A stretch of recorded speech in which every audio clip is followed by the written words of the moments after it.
If you're looking for the Indiana Solar 101, you are in the right place. My name is Zach Schalk. I'm the Indiana Program Director for Solar United Neighbors, and I'm excited to help answer all your questions about rooftop solar in Indiana this evening. So first of all, just a little bit about Solar United Neighbors. We are a vendor neutral national nonprofit organization, and we're dedicated to helping Hoosiers go solar, join together, and fight for their energy rights. And we do that so that we can build a new energy system, one that's clean, affordable, and equitable, with Rooftop Center at the cornerstone. And we believe that building a new energy system like that is so important because of the unequitable and unfair legacy impacts of our current energy system. The current energy system produces disproportionate burdens on community members, especially low-income communities, BIPOC communities, communities of color around the country, and in particular here in Indiana. And so we believe rooftop solar is a great tool to help build a stronger, more resilient, and clean, affordable, and equitable energy system. And that belief in energy democracy and giving people control over where their energy comes from is baked into our organization and where we come from. We started as an all-volunteer, totally grassroots organization in a quickly gentrifying neighborhood in Washington, D.C. The neighbors joined together and helped install rooftop solar on several homes in the community, in part so that folks who were in their homes, long-term residents, were able to stay there and control their energy costs and produce clean local energy. And so all of that is why we want to make sure that more Hoosiers are able to invest and benefit from rooftop solar as well. So nationally, since those humble beginnings in the Mount Pleasant neighborhood in Washington, D.C., we have helped more than 8,000 families go solar. Just here in Indiana, since we launched our program in 2019, we have helped nearly 260 homes, nonprofits, and small businesses go solar, helping to generate an estimated more than an estimated $10 million in lifetime energy savings, among many other benefits that you'll see here on this slide. And hopefully we can help you in your journey as well. So tonight we're talking about rooftop solar. We're talking about local solar. And I wanted to start by talking about how local solar benefits everybody, not just the individuals who are able to install solar on their roofs, but everybody who is part of our electric system. So solar, in addition to helping to protect the owners of the solar from rising energy bills, it also actually can lower costs for everybody. It does that by reducing the need for expensive centralized generation and grid upgrades. It also helps to make the energy system more secure, resilient, and reliable with that clean local energy. And critically, it reduces air, water, and climate pollution that is harming communities around the world and here in Indiana. And finally, local solar helps to grow the local economy by producing good paying local jobs and keeping investments local. Instead of sending as much money to monopoly utility shareholders each month, you're able to actually invest in an asset that will keep money in your pocket and also employ people right here in the community. So people go solar for all kinds of different reasons. Many of the reasons I just mentioned. But in particular, people are often looking for bill savings, reducing their electric bill. They're looking for energy independence. They're looking to take control of where their electricity comes from and not be so reliant on the monopoly utility. They're looking for resilience and being able to snap back in case of a disaster and be prepared for an emergency. And so pairing rooftop solar with battery storage is a great tool for that. And finally, a lot of folks are just looking to do what's right for the environment, to fight climate change, to reduce pollution, to make a positive impact on their community for themselves, their neighbors, and their children. Before we get going too far, I do want to make sure to say a huge thank you to our partners who make it possible for us to do all of this work. So we have wonderful partners in all of our open solar co-op areas, and we'll talk more about how the co-op works itself in a little bit. But our partners include Indianapolis, several communities, and local partners in Boone and Hamilton counties, where we have another solar co-op. and then also several local partners in the Tippecanoe and Montgomery County area where we have another solar co-op. So those are our 3 currently open solar co-ops, one in Indianapolis, one in Boone and Hamilton counties, and one in Tippecanoe and Montgomery counties. So you'll be hearing about how we can help folks go solar in those communities tonight. But we do also, if you don't live in any of those communities, we do offer services for folks who live anywhere in the state. And we can still help you go solar, though it won't be through the bulk purchase program that we're talking about with our solar co-ops. So once again, thank you to our wonderful partners who really make this all possible. Oh, and I spoke a little too soon. We also have some wonderful statewide partners as well, including Solarize Indiana, Citizens Action Coalition, Faith in Place, Earth Charter Indiana, Sierra Club, Hoosier Environmental Council, and the Hoosier Electric Vehicle Association. So once again, thank you to all of our partners. So over the next 45 minutes or so, we're going to cover a couple of different areas. So we're going to start by digging into the basics of solar technology, how the solar panels work, how the system fits together, important questions that you should think about when you're considering solar. Then we'll look into solar economics. That's obviously a critical component for most folks when they're looking into solar. And then we'll wrap things up by talking about how the co-ops themselves work and next steps that you can take if you want to go solar. So let's dive into the solar technology. I guess maybe a little bit more preamble before we get into the specifics of the technology itself. We want to make sure that we ground this discussion in an understanding of that the fact that we have plenty of available sunshine for rooftop solar here in Indiana. When I give these presentations, I sometimes hear from folks, are we able to actually go solar here in Indiana? We have winter, we have a lot of clouds. Does solar work here? And so what you're looking at is a map from the National Renewable Energy Laboratory showing the available solar resource across continental United States. And you see that Indiana falls right in the middle of their measurement for the available solar resource. And what's nice too is this map allows us to compare Indiana to the available solar resource in Germany, where they have some of the highest rates of solar penetration in the entire world. And what you see is that Germany obviously has much less available sunshine than we do here in Indiana. If they can do it in Germany, we can definitely do it here. We have plenty of sunshine to grow all that corn and soybeans. We might as well harvest some of that sunshine to pay for our electric bill as well. And you don't just have to take my word for it. There are significant investments being made in solar energy around the state right now. But a lot of what you see in the headlines are about large solar installations. And so what you're seeing here on this slide is that Indiana is home to one of, if not the largest utility scale solar project under development right now up in Northwest Indiana. That's the Mammoth solar installation. Indiana is actually a national leader in the amount of solar deployed at schools around the state. And we're also a national leader in the amount of solar being developed right now in an advanced stage. And so these are, decisions being made by sophisticated companies, by investors, by large school districts to invest in solar because they know that solar will generate savings for them. And we want to make sure that homeowners and small businesses and nonprofits aren't left behind in that transition. So here's a map from our friends with Siren, tracking what we know about small scale solar across Indiana. And so it's not just large scale investments that are being made. Hoosiers around the state are investing in and benefiting from solar right now.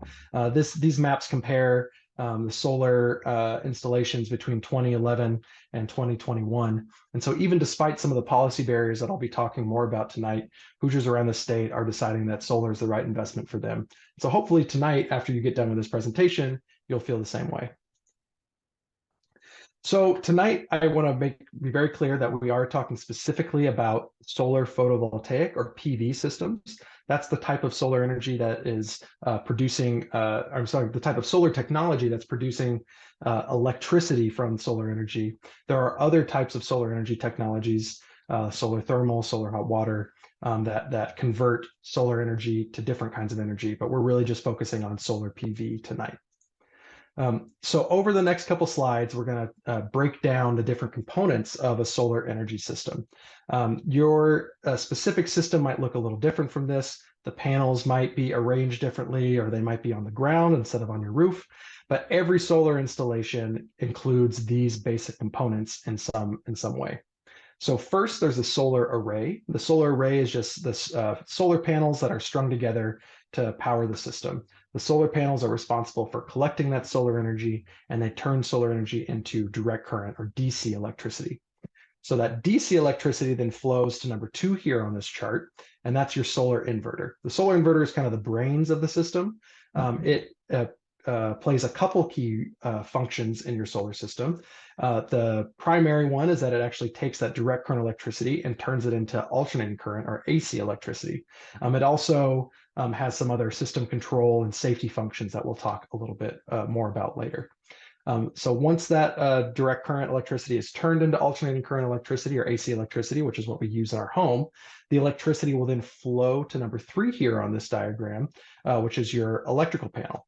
That's where all the circuits in your home come together, and the system will just plug right into your electrical panel. And what that allows you to do is to serve any loads in your home that you have at the time. So if you have lights on, you have the television running, your electricity that you generated will get used at home first.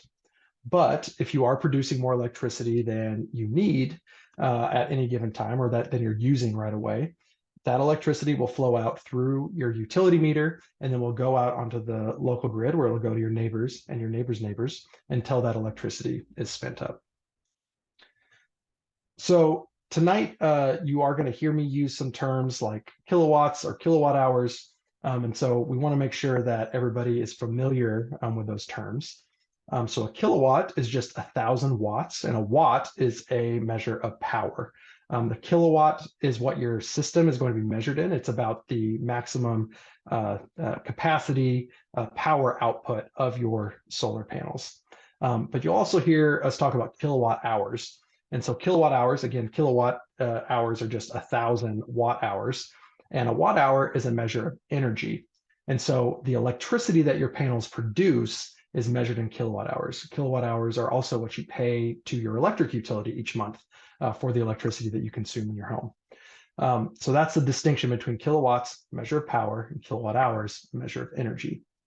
The solar panels that will be on your home are about 3 foot wide by 5 to 6 feet tall. They take up, some physical space. So that's what we want to make sure to ground your understanding of this technology and what it actually looks like. So these panels are drawn to scale, but they're only about 30 to 40 pounds, depending on the model. So pretty easy to pick up. They're sturdy but light.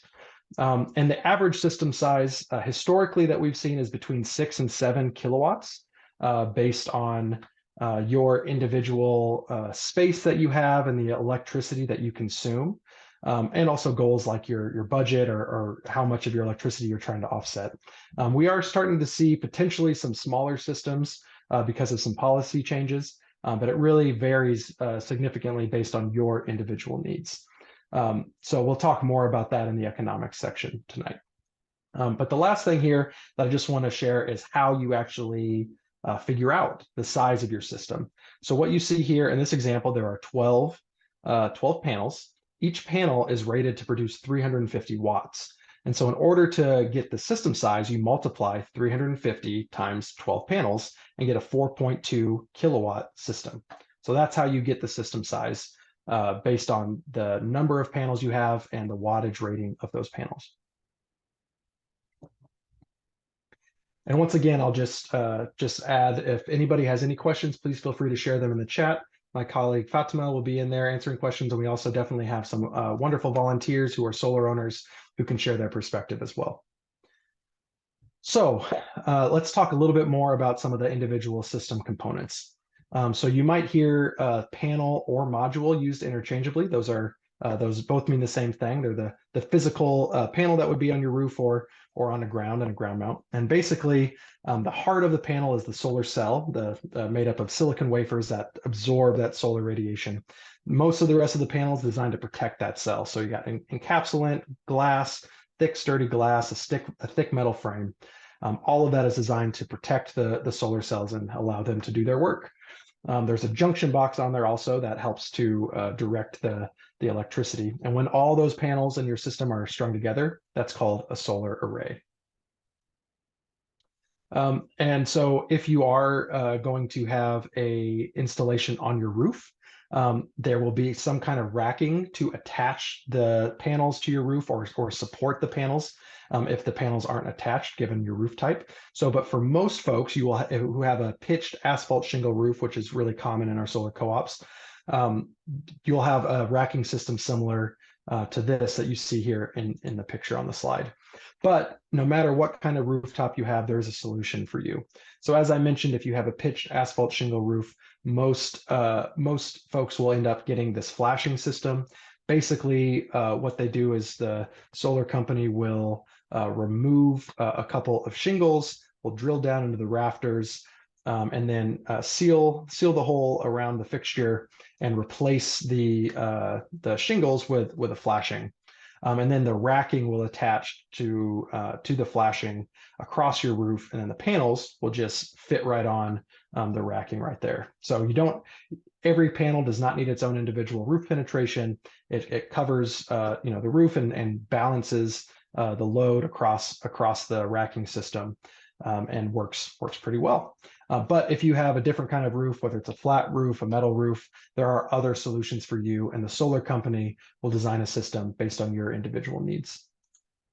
As I mentioned earlier, your panels can definitely be on the ground. We definitely support ground-mounted panels or ground-mounted installations through the solar co-op if you have the space, especially if the ground is better for solar for your individual property. Oftentimes, we do see that ground-mounted systems will increase costs somewhat. In large part, that's because of the trenching that is needed to bury the lines, taking the power from the solar panels back to your home. But that will be dependent on your own individual circumstances. So what makes a good site for solar, whether it's on the roof or on the ground? The first component is orientation. Are your panels going to be facing the right way to optimize their production for solar? So the best way for most folks is for the panels to be facing kind of south by southwest a little bit. That's just where they'll capture the most sunlight over the course of the year if they're on a fixed plane. But panels are efficient enough today that they can actually be facing east or west. I'm a solar owner. My roof faces east-west, and that's how my panels are facing. And that works perfectly fine for my situation. Ideally, you really don't want your panels to be facing north. If they're facing north, they're not going to capture enough sunlight over the course of the year to produce what you want to see. Two, on a similar vein, you want to minimize the shading that your panels see over the course of the day. Anytime the panels are shaded, they're not producing the electricity that you want to see. And so it's really critical, especially during kind of peak production windows. So between 9 to 10 in the morning or 2 to 3 in the afternoon, depending on the time of year, you really want to have no shading during those windows if at all possible. A little bit of shading here or there can be acceptable given your circumstances, but that's, ideally, the more shading that you can avoid, the more electricity you'll produce. Third, you want to make sure the panels have enough space. Like I said earlier, they're about 3 foot wide, 5 to 6 feet tall. They take up a little bit of room. So you need to make sure that your roof or ground mount system has enough area to actually physically locate the solar panels. And for some folks, the amount of space that you have is what's going to limit the size of your system. Our rule of thumb is that you need at least 200 square feet of space for the smallest possible solar installation. But it really depends on your individual property to determine how much space you have available. And then finally, if you are doing a roof mounted system, we strongly encourage you to replace your roof at the same time or before you install solar panels if your roof has less than 10 years of life left. So we strongly recommend that you only install solar panels on a roof with more than 10 years of life left. And that's just because it can be expensive to remove your panels once they're installed, replace the roof, and put the panels back up.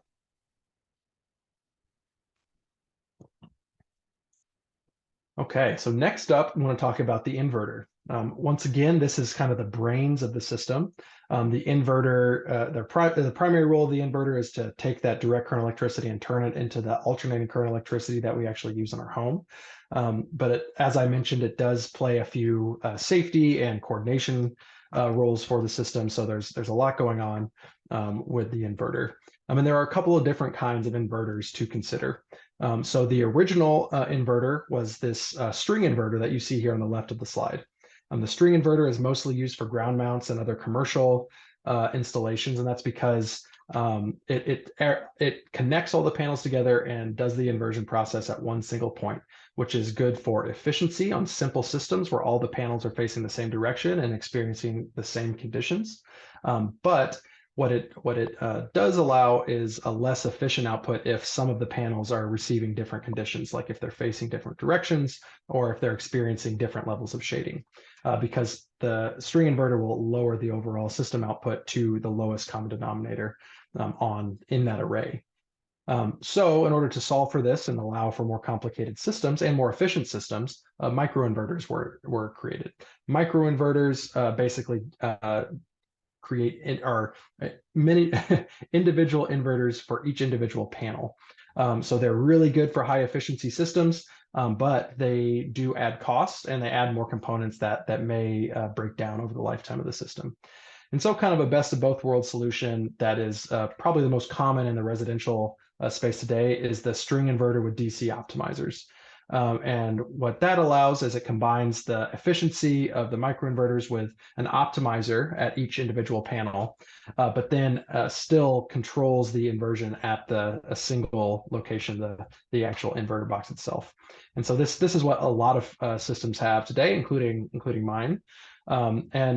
But I guess what I want folks to leave this conversation with is there are different inverter options. You're more than welcome to feel empowered and research those different options.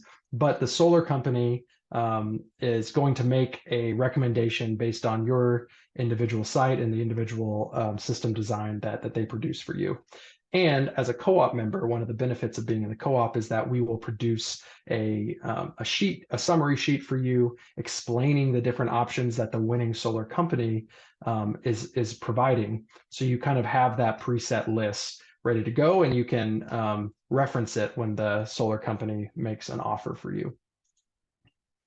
Next up is the electrical panel. Once again, this is where all the circuits in your home connect. And for most folks, this is just a simple connection where your panels, your system will just plug right in to your electric panel.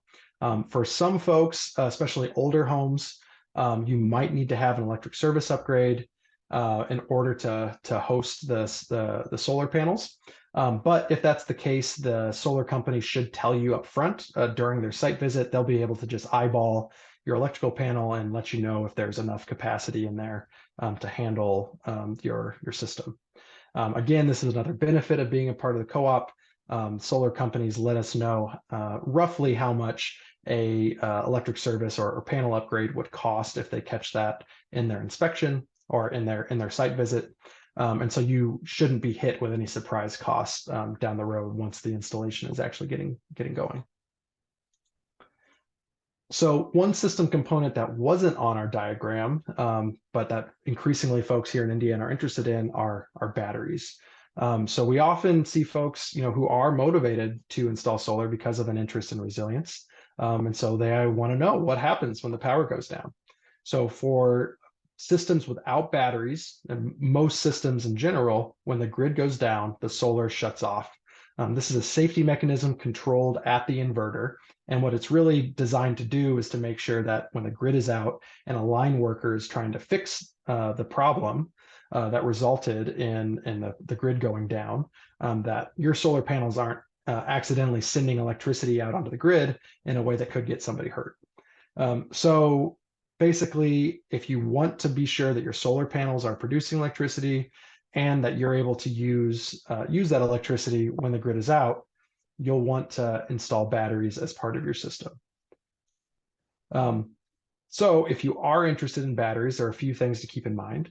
Batteries are great for if you live somewhere with frequent utility outages, if you have critical loads like well pumps or medical equipment at your home that you want to make sure are served at all times, or if you just really want to make sure your property is prepared in the case of an emergency.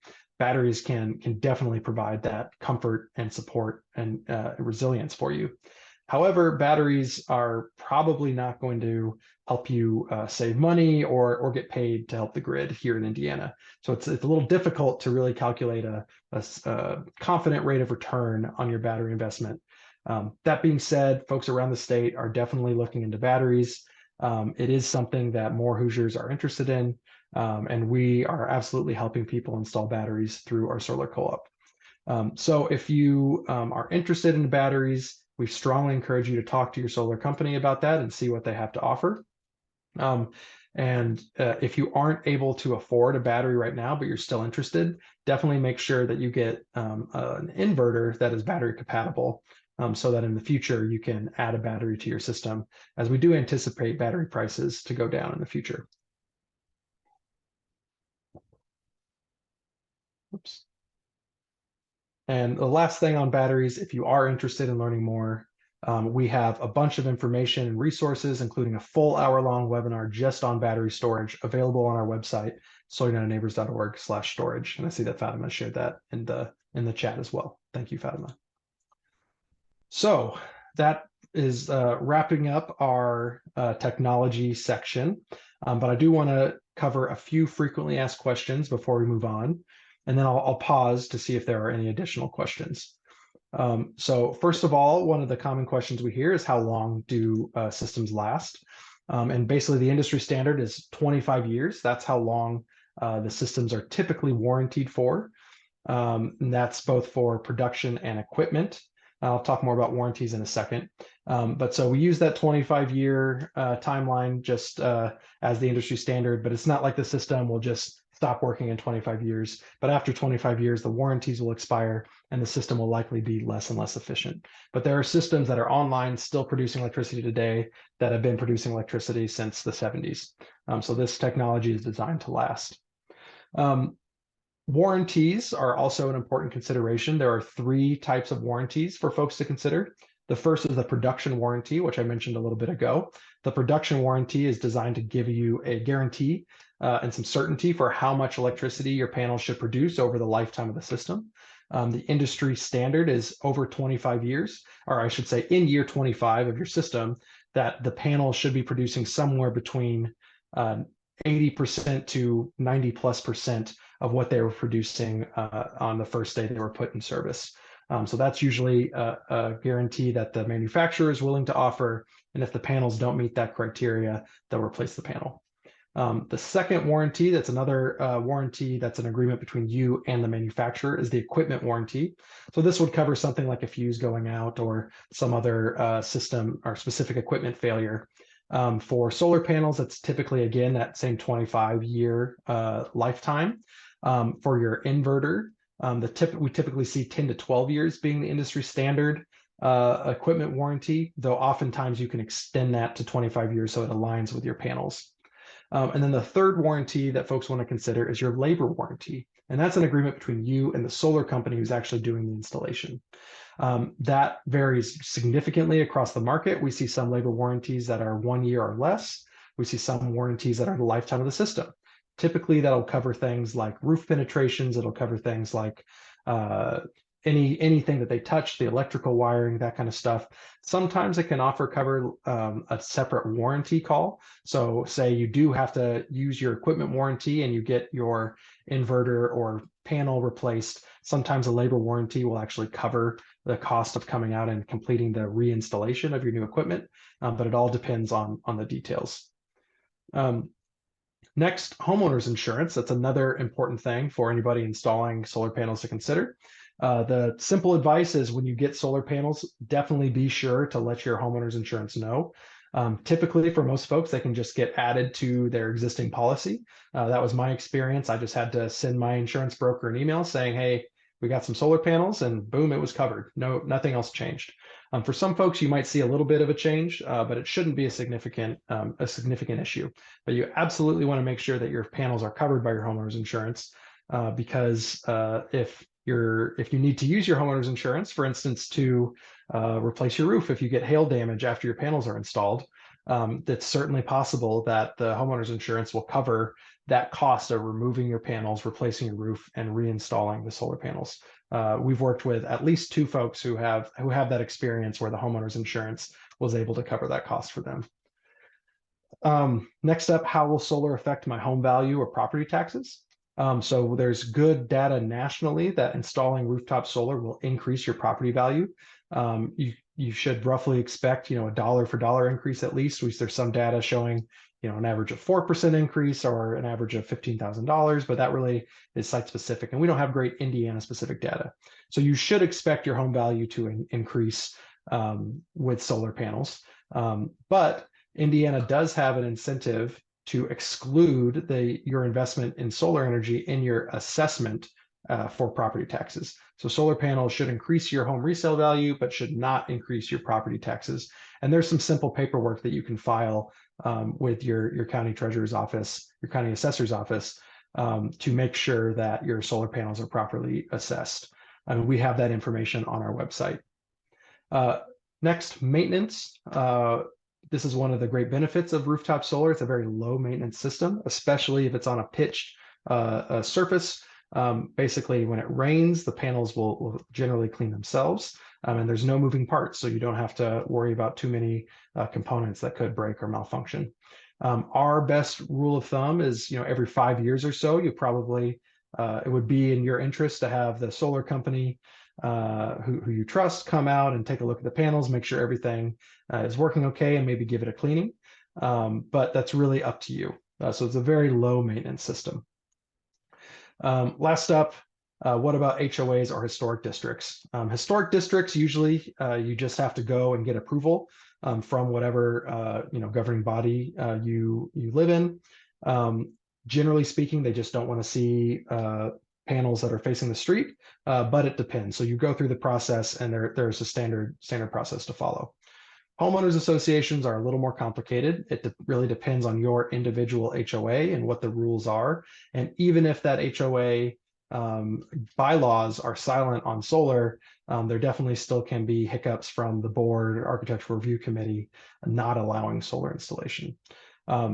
So if you are in an HOA, the first rule is read the bylaws, see what they say, and then go follow whatever process is as outlined in the bylaws.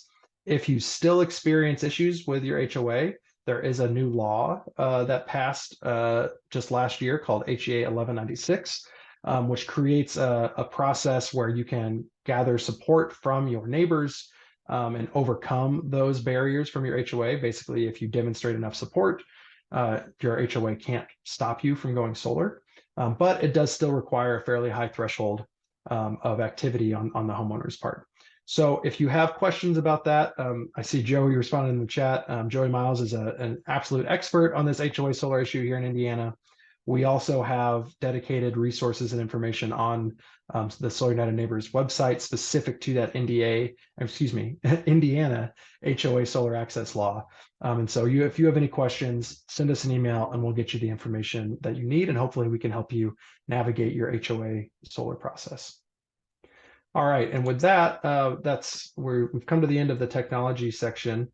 I'll pause there and ask Fatima if we have any questions that we weren't able to answer in the chat. Thanks, Zach. We have a great crowd and good questions coming up. One question specifically on historic district related to Indianapolis. I thought maybe you can shed some more light on that. Someone's asking, are solar panels subject to being approved by Indianapolis Historic Commission? Yes, if you live in a home that's covered by the Historic Commission, there is a approval process that you need to go through. As long as they approve your design, it shouldn't be a problem. There are several homes in the Indianapolis, Historic Preservation District that have solar already. So if that's something that you need more information on, please feel free to send us an email, and I'll try to make sure you have what you need. And I think I do see a hand up from Dan. Yes. Let me just unmute Dan. So sure. Dan, feel free to unmute yourself and ask your question.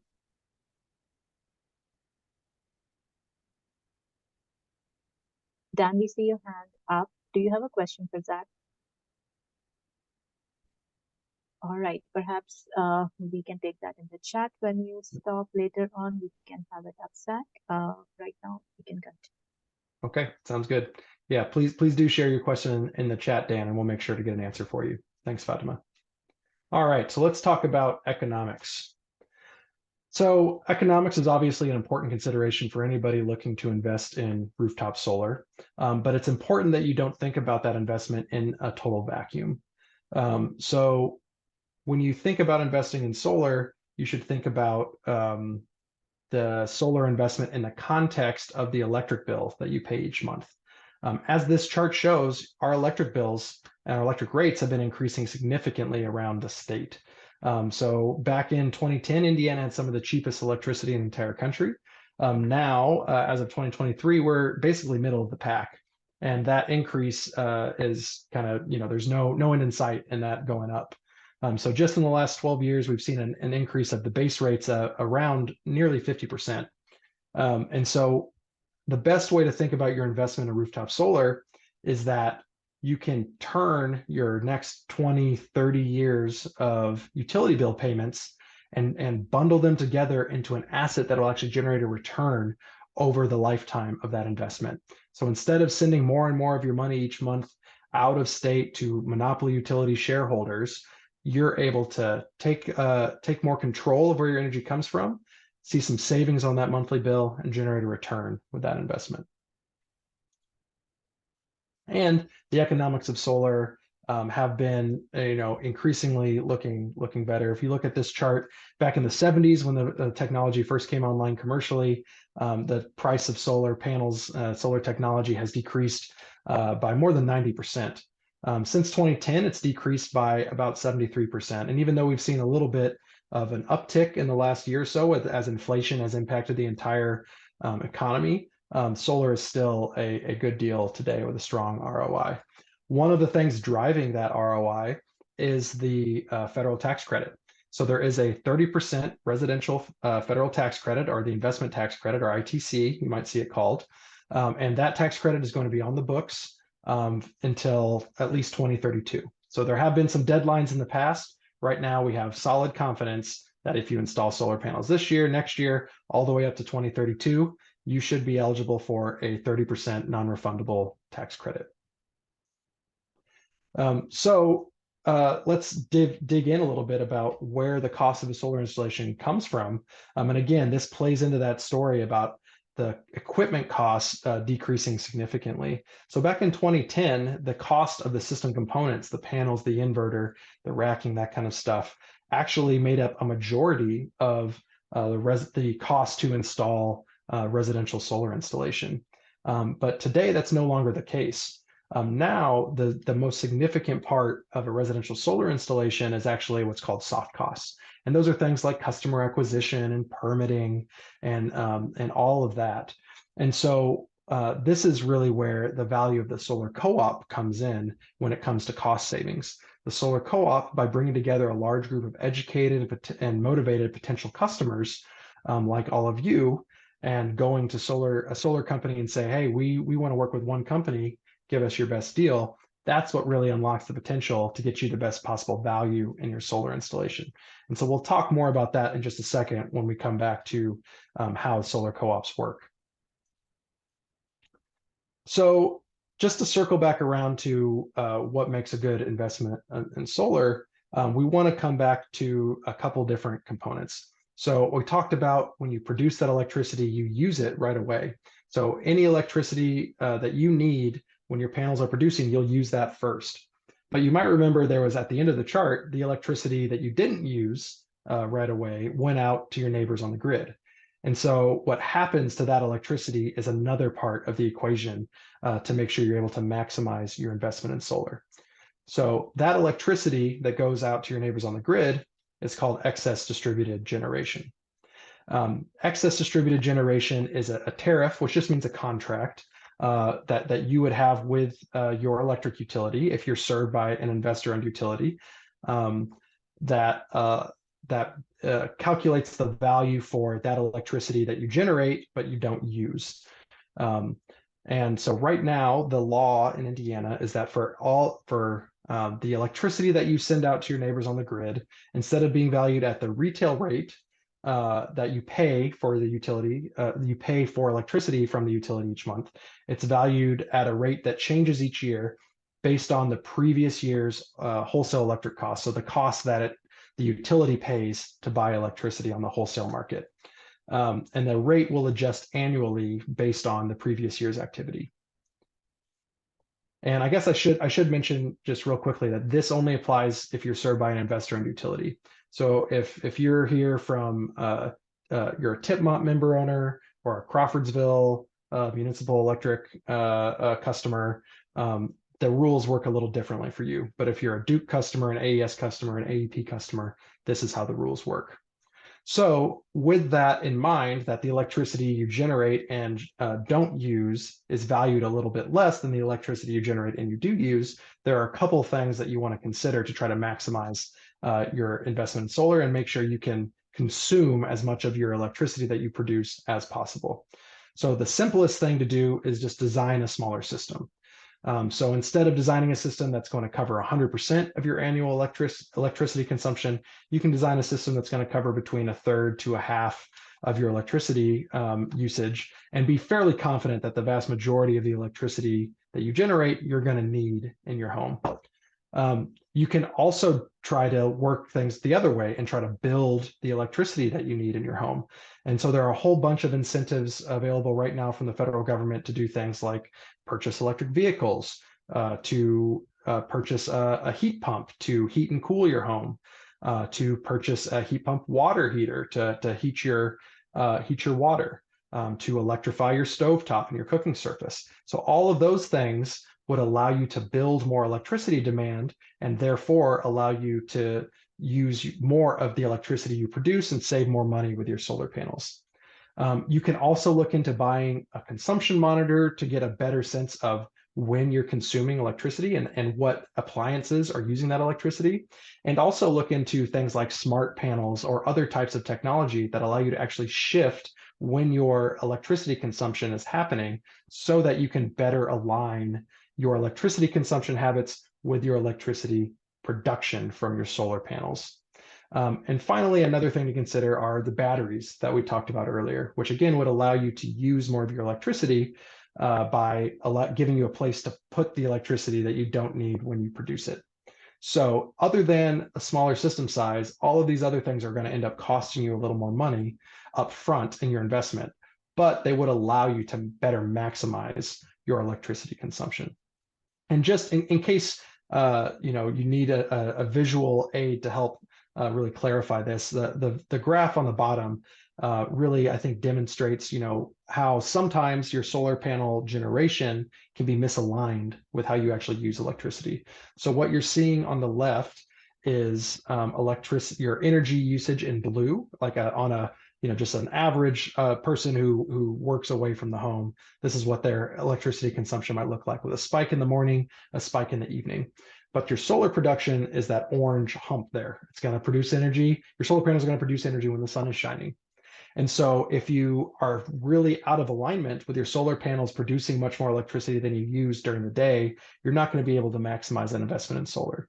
And so all of these approaches that I just mentioned are strategies to help you bring your solar production closer into alignment with your actual electricity consumption, whether that's in real time or shifting when that electricity is consumed with things like batteries and load shifting technology. So here's where we get to some actual example pricing. Basically, this example on this page is for a Duke, Indiana customer, but it's fairly representative for EDG customers around the state, whichever electricity provider you have. The rates will vary a little bit, but in directionality, it's pretty much the same. This will look a little bit different if you are served by a utility with net metering, like Tipmont REMC, or in some of the other REMCs and unis around the state. But still directionally, this gives you a good sense of kind of how much you can expect to pay upfront for solar installation, and also how you can expect to save money each month. So before we dive into this chart, I think it's also important that folks don't get too fixated on the specific dollar amounts listed here. Every individual will have your own custom quote designed to meet your individual needs, and it could be higher or lower, bigger or smaller, produce more or less electricity based on what your individual circumstances are. So what this is meant to give you is kind of a ballpark sense of range of what to expect, both on the cost side and also on the saving side after your panels are installed. So the first thing you'll note here is there are two different columns, one for a 4 kilowatt system and one for an 8 kilowatt system. A 4 kilowatt system historically was on the smaller side, but I think we're seeing that to be a little bit more common now as folks do try to kind of right size their system to better align with the EDG credit that I talked about earlier. And then an 8 kilowatt system historically was a little bit on the larger side.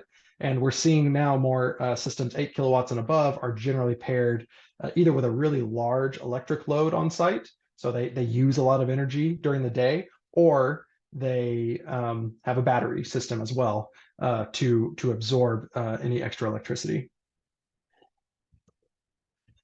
So basically what you'll see here is that the top line is the upfront cost without any incentives for the example here. And you get the cost by multiplying the system size, so 4 kW, 4 kilowatts, by the dollar per watt. That's how solar is priced, dollar per watt. That's what allows you to kind of compare a system apples to apples. And what we've been seeing around the state is that the average market right now, outside of our co-ops at least, is right around $3.25 per watt.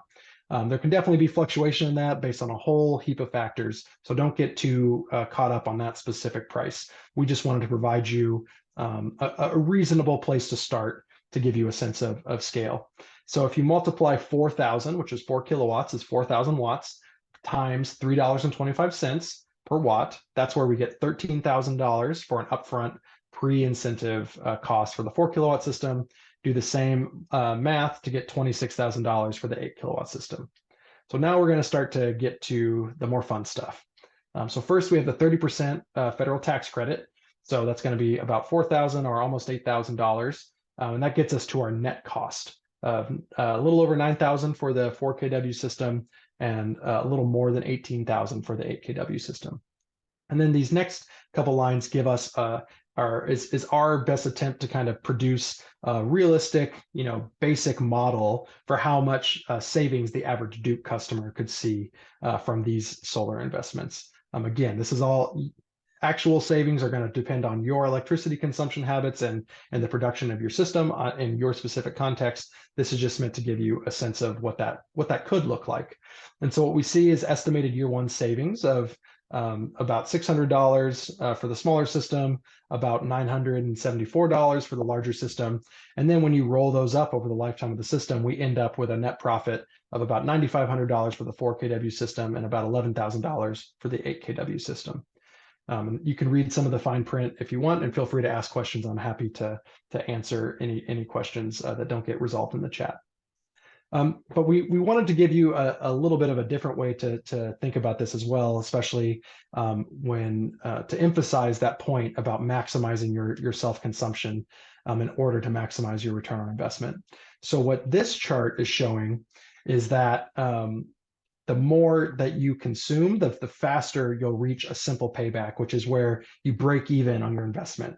So everything after you reach simple payback is basically a profit for you. And so what you're seeing here is on the y-axis, we have the years it takes to reach payback.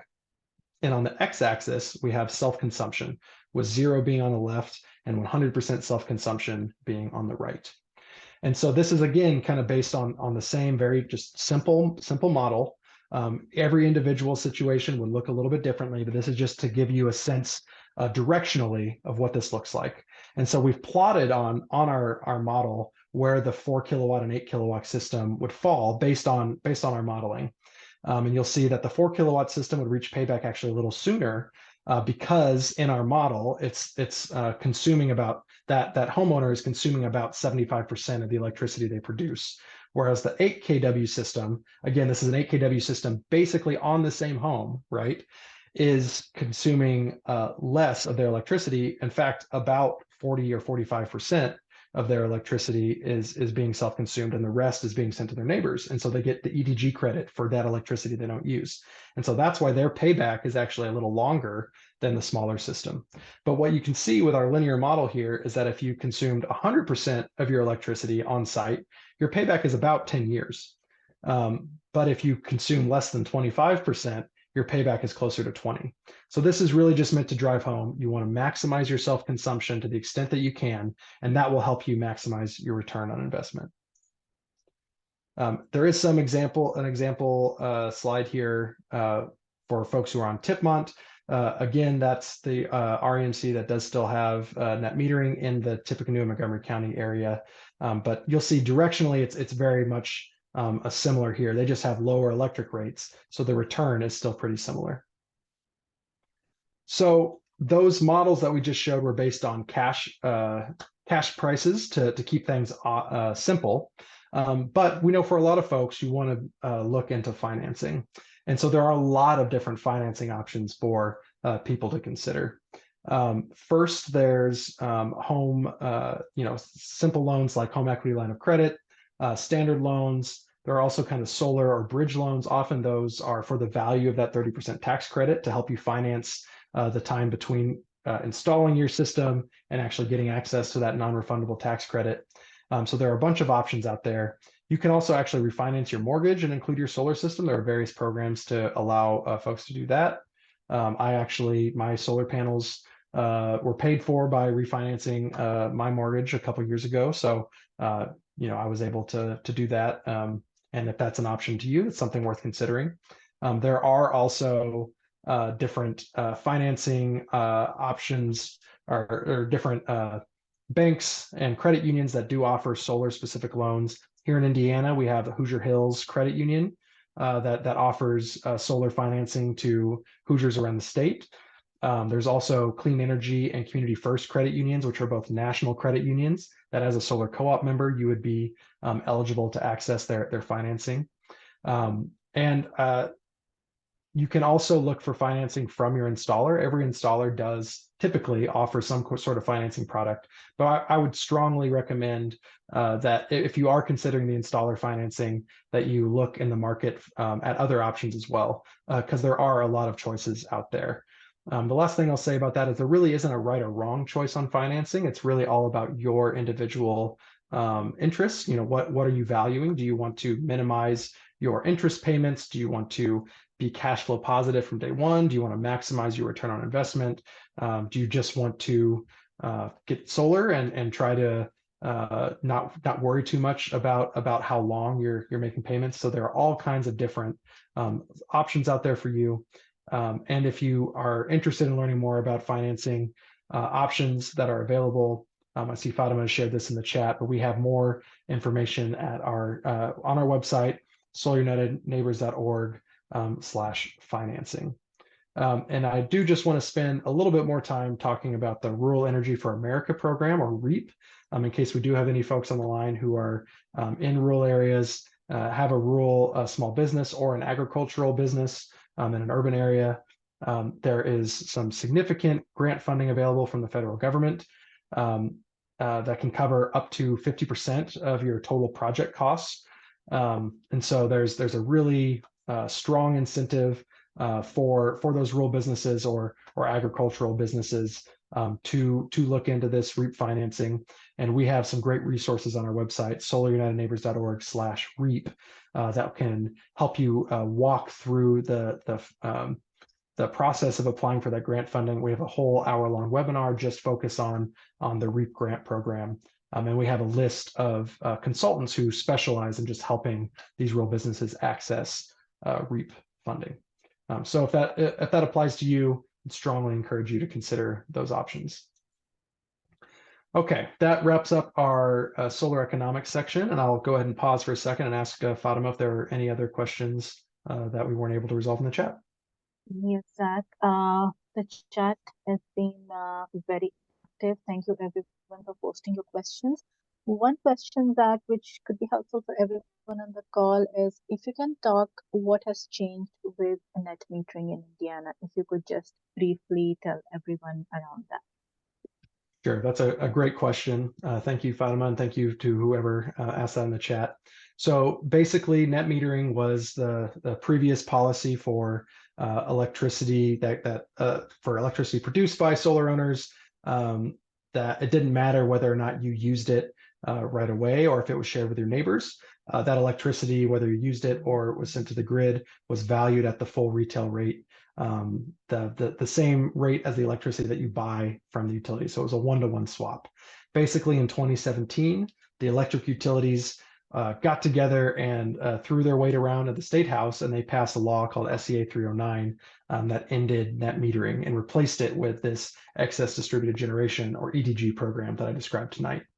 And so basically that net metering law was fully phased out just last July 2022. And Sun was actually one of the parties of taking the case to try to at least restore the monthly netting component of the previous net metering rule. And we lost at the state Supreme Court in January of this year. And so right now, excess distributed generation, if you're served by an investor-owned utility, is the only option available for you. But I will just take this point because I think it's an important one. You know, as I mentioned earlier in the presentation, we're not just working to try to help people go solar. We're also trying to build a movement of solar owners and supporters around the state to fight for better renewable energy policies. And this is a perfect example of why that's so important.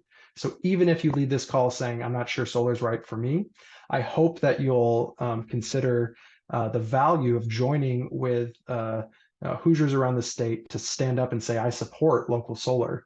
And you can, and I'll share here in a little bit a way that you can do that, because we need ordinary Hoosiers around the state to let their legislators know that solar is important and we want fair solar policies that benefit all Hoosiers, like net metering, like community solar, like other options that expand the access to the benefits of local solar for everybody. So that's, you know, the reason we lost net metering is because the utilities who lobbied hard to end net metering had the power in the State House that we didn't have. And so we can't combat their money and lobbying influence, but what we can combat them with is our people power. So we need ordinary Hoosiers like you to join together, join our movement, and help us fight for fair policies. Thanks for asking that question. Thank you, Zach. One more question we can take is, will someone get a bill for EDG? Yeah, so you will get a bill credit. The way that it works is they'll calculate at the end of each month, over the course of the month, how much electricity did you buy from the grid and how much electricity did you send to the grid. And basically they will turn, you know, so that they will charge you for all the electricity you bought from the grid at the full retail rate. And then they will credit you for the electricity that you sent to the grid at the lower excess distributed generation, or EDG, rate. And so it'll be probably fairly challenging, if not impossible, for folks to actually end up rolling credits over the way that you can with net metering, but you will get a credit still for the electricity you send out. It's just worth somewhere between 1/3 to 2/3 the amount of the retail credit that you pay for electricity. Thanks, Zach. We can carry on with the next section. Great. And I will just say, if you're interested in more about excess distributed generation, including what the rates are for the different utilities, we have that information on our website. If you just go to solarunitedneighbors.org/Indiana, right at the top of the page, you can click on a button to take you to that webpage. Okay, so let's wrap things up by talking about how solar co-ops work. So solar co-ops are just an opportunity to join together with your neighbors from around your area, leverage your bulk purchasing power and technical support and information from Sun, and help you get a great deal on solar panels through a simple, streamlined process. So solar co-ops help you get the best value in installation. Sun provides education and informational support throughout the process. It also allows you to connect with your fellow solar enthusiasts and become part of our growing movement, like I was just talking about. Solar co-ops are completely free to join. There's no obligation to go solar when you join the co-op. Really, all you're agreeing to when you join the co-op is that you give us enough information so Sun can do a remote roof assessment, and we'll let you know whether or not we think solar can fit on your roof because of all the factors that we talked about earlier. If we don't think your roof's a good fit for solar, we'll let you know right up front. And then basically you're agreeing to get a free custom quote for rooftop solar at a group rate from a solar company selected by your peers in the group. And if you get that quote and it just doesn't fit your budget, doesn't fit your priorities right now, you can walk away. If you want to go out and get other quotes to compare it to, you can go do that. But we think that this will be, the best offer, the best way for you to get a high value solar installation, and the simplest process by working with Sun. So there are a couple stages to the solar co-op, and we have all three of our co-ops are actually in different stages right now. But so in a nutshell, the co-ops, we launched the co-ops, we work with our partners that I mentioned earlier. We try to get as many people as possible to learn about the co-op, to sign up to join the co-op. We do events like this, and we want to empower people like you who are at these events to go and talk to your friends, your families, your coworkers, to try to help us spread the word, because we want as many people as possible to consider the decision to go solar, to join the co-op, and to help us build Indiana's solar movement. Then once the co-op reaches a certain stage, we move on to selecting the solar company. This is a great totally participatory process where we empower solar co-op members to actually come together, review different offers from solar companies that we solicit through a competitive bidding process, and then the co-op members review those offers and they select a single company to serve the whole group. So we have 2 of our 3 co-ops that are open right now have already selected their solar company. So up in Tippecanoe, Montgomery County co-op has selected Houston Solar, which is based in Lafayette. Just earlier this week, the Indianapolis Solar Co-op selected Solar Energy Solutions to serve this round of the co-op this year.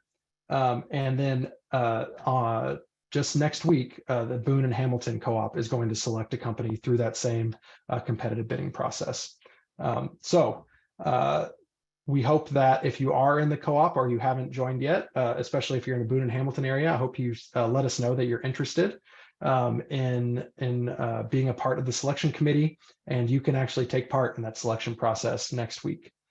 So after we select the solar company, we still have some more work to do. So we do keep the co-op open for a little while and allow more folks to join. I'll talk about the sign-up deadlines shortly for our different co-ops. But basically, if you're already in the group, as soon as that installer is selected, you will be notified of the winning company. You will receive a welcome letter from that company and a summary of their winning bid from Solar United Neighbors, letting you know what to expect as far as pricing, equipment, other upgrade options, warranties, all that kind of stuff. Then you will be connected with the solar company. They will set up a site visit. You will get a free custom proposal based on the group rate for a solar that's designed just for you. Then you can decide whether or not to go solar. Again, it's totally free, no obligation to go solar up to that point. Hopefully solar works for you and you're able to sign a contract, in which case then you have an agreement between you and the solar company in order to get solar based on the group offer. When you do sign a contract as a co-op member, Sun does get a $600 referral fee. So that's part of what allows us to do the work that we do. But that price, that referral fee is baked into the co-op pricing. So it's not like an additional payment that you have on top of your contract value. Next, hopefully your solar panels will be installed. And then because we are building the movement, eventually we will host a party trying to bring everybody together to celebrate our successes and talk about what's next. So I mentioned the sign-up deadlines that are coming up in a little bit. So we have a couple different deadlines. The Tippecanoe and Montgomery Co-op is open to new members only until the end of this month. So August 31st is a sign-up deadline there. Indianapolis and Boone and Hamilton Co-ops, those are 2 separate groups. And right now, the sign-up deadlines for both of those groups are September 30th. But we do actually anticipate both of those groups having the deadline extended probably through the end of October. So stay tuned on the co-op web pages to look out for extended sign-up deadlines coming up.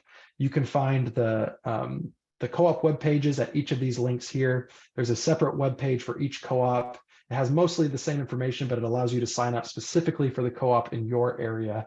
and provides some local specific information, especially about stuff like electric vehicle charging incentives and that kind of stuff. So before I get on to what's next, I did want to pause to see if there were any questions that came in that I might want to address before we move on. Most of the questions are answered, Zach, but we have a couple of members suggesting or asking for co-ops in areas like Hewellsville and let me see, one In more, Fort Wayne. Fort Wayne. Okay. So Well, do you have anything around that? I love the enthusiasm. Thank you both so much for being on and asking about that. I would be more than happy to continue those conversations offline. So please do. My email address will come up here in a minute. Please do send us emails. I will say just very briefly, if anybody is on the call outside of the co-op area, we do offer individual technical support for anybody anywhere in the country. So we have what's called the Solar Help Desk, where anybody can reach out to us. We'll help you find solar companies in your area. You can go get quotes and we'll help you compare those quotes and just answer your questions and make sure you have what you need to make an informed decision. So it's a little different from the bulk purchase program where you're part of a group, but we're happy to provide that kind of one-on-one technical support with you, all the way from finding proposals, comparing them, considering financing options, all the way down the line. As far as launching co-ops in your communities, I think it's it's definitely worth having a conversation. So like I said, please shoot me a message. Let's set up a time to talk and we can talk through those possibilities. Thank you for being here tonight. And I think I see another question about our co-ops annually in the same communities. So sometimes it depends. We have run co-ops in areas like Indianapolis, Boone and Hamilton multiple times because there's consistent demand and grassroots support. We have also in the past, we actually have had a co-op in Fort Wayne in the past. We've had other co-ops around the state. We've never been down in Evansville, but this is our first time in Tippecanoe and Montgomery counties. So we kind of, we have a limited staff, budget, time, capacity. So we have to make some strategic decisions. But we do, think the co-op process is worth doing. And, we're always looking at new ways to try to deploy a rooftop solar and connect with solar supporters everywhere and give people the support that they need to make a good decision about going solar. Yeah, sorry, I see Alyssa. Yeah, sorry about that. It was in 2020, 2020 and early 2021. So not the best times for getting the word out as much as possible.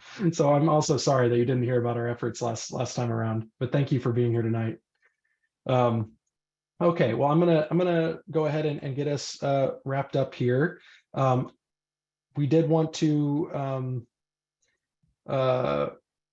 just let people know about ways to help out, and maybe this really goes along with the question about starting solar co-ops in your community. We would love to empower as many folks as possible to join our movement and to help us grow. And there's no better way to do that than by volunteering with Solar United Neighbors. Sorry about that. So I do have a poll that we just launched. If you can just let us know, do you have interest in helping us grow the solar movement? And if so, let us know what you might be interested in. So there are many ways that you can volunteer with us. We table at events and communities around the state. We distribute flyers about solar co-ops, REAP funding, petitions in various areas. We ask folks to take pictures and videos and share them on social media. There's a lot more that you can do. Specifically, there are a couple things I'd like to ask folks to do tonight. One, you can join the conversation with us on Facebook. We have a really active public Facebook group. If you just search Solar United Neighbors of Indiana, you can find that community. It's a vibrant community of solar owners and supporters and professionals around the state. I think we're coming close on 400 members. We would love to see that number continue to go up. That's a great way to stay in touch about our activities, our events. We share news and updates and information on there, and we ask folks all the time in that group to share out to help expand our reach on Facebook. You can help us promote the Solar Co-op either through that Facebook group or any other channels that you have for promotion. We would be more than happy to empower you to do that any way that you can. And then finally, if you are really interested in the policy side of things, like I discussed earlier, we have a group called the Solar Action Team that meets once a month. It also has an active email list where we empower solar advocates around the state to be educated on the issues, to learn how they can be the most effective advocates for fair and equitable local solar policies at the local, state, and national levels. And so if that sounds interesting to you, I strongly encourage you to let us know that you're interested, and we'll follow up about how you can join. So I'm going to go ahead and stop the poll. And that brings us to the end of the presentation. So thank you all so much for being here. Once again, my name is Zach Schalk. I'm the Indiana Program Director for SUN. And if you would like to follow up, just to have a conversation, to learn more about anything we talked about tonight, you can contact me and our full SUN team at inteam@solarunitedneighbors.org. Thank you all so much. I'm happy to stay on for a little bit longer if anybody else has any additional questions that weren't answered yet. Thank you, Joe. Far too kind. Thank you, Lauren. I'm glad you found it. Glad you found it useful. Looks like Fatima, it looks like we have a hand up. Let me see. Oh, okay. Yes, I will. Well, here, I'll go ahead and allow James. James, I think or Jim, you can go ahead and unmute yourself. Hi, Zach. Can you hear me? Yes. So my question is just simply, how long does it typically take between the sign up deadline and when the panels actually get installed? Or is that just so highly variable you really can't predict? No, well, I will just say that the sign up deadline is just for new people joining, but the proposals, once the installer is selected, the proposals will be produced for co-op members on a rolling basis. So I think the better question is from signing a contract, when will panels be installed? Because that really depends, there's a wide range of time when people could be signing contracts within the co-op. And what we see right now is for most companies, they're running somewhere between 4 to 6 weeks. So once a contract is signed, that's typically how long it takes for them to get through the permitting and all of that stuff, the interconnection, and then set up, get you on the calendar to be installed. So 4 to 6 weeks, I think, is a typical time frame that we're seeing right now. If things pick up as we get closer to the end of the year, that timeline can stretch out, especially once weather becomes a bigger factor into whether or not panels can get installed on a given day. But I think that's probably at least for an average residential system that doesn't have any kind of complications, 4 to 6 weeks from signing the contract is a pretty good ballpark expectation. Okay, great. Thanks. Yeah, thank you. Thanks for being here. Okay. Oh, well, I've seen some activity in the chat. Fatima, was there anything else that came up in the chat, or are we? No, I think we are good for now. Okay. All right. Well, thank you all so much. I really appreciate you taking the time, and yeah, hope you'll join the co-op and go solar. Have a good evening, everybody.